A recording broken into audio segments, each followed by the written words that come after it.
布林肯率西方盟友围攻俄外长，中国果断出手，戳破美西方的阴谋。大家好，我是肖永华。近日在印度召开的20国集团外长会议，对于俄罗斯外长拉夫罗夫而言，可谓就是一场鸿门宴。暂且不说以美国为首的西方国家外长和俄罗斯外长针锋相对，多个西方国家外长在 G20 会议上发言时，纷纷把矛头指向了俄罗斯，让俄罗斯外长陷入了被围攻的境地。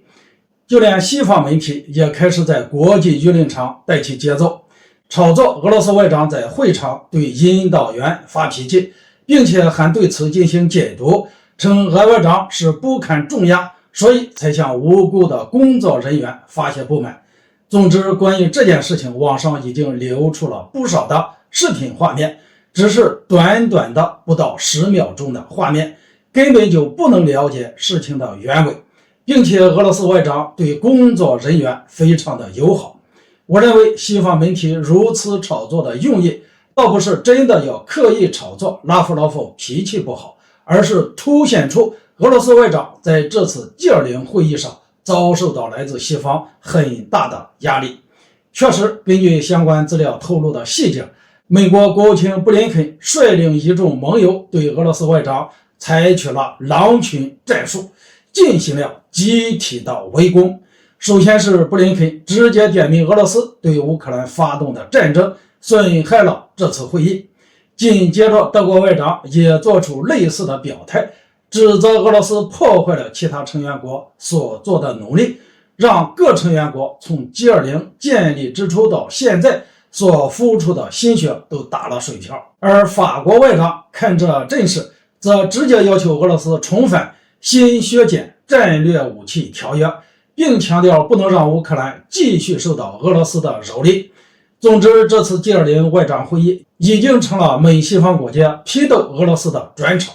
美西方外长大概率也是想借此峰会再次把俄罗斯定义为侵略者，把俄乌爆发冲突的所有的过错都归结到俄罗斯。说实话，看到美西方国家外长在 G20 会议上围攻俄罗斯外长，大家都有点于心不忍。一来，就算美西方与俄罗斯的关系再不好，但美西方媒体为何还要极力炒作诋毁拉夫罗夫本人呢？去对他进行人身攻击呢？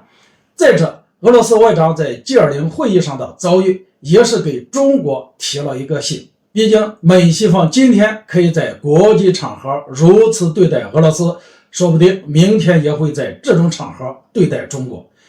可别忘了，在美国政府近期通过的3项涉及中国台湾的方案中，就明确提到，称如果台湾当局受到解放军的威胁，那么美国将考虑把中国踢出 G20 等国际组织。大家试想一下，要是那天真的到来，美国都打算把中国踢出 G20 组织了，美西方国家又会在 G20 会议上如何对待我们中国呢？值得一提的是，面对美西方在 G20 会议上的围攻俄罗斯，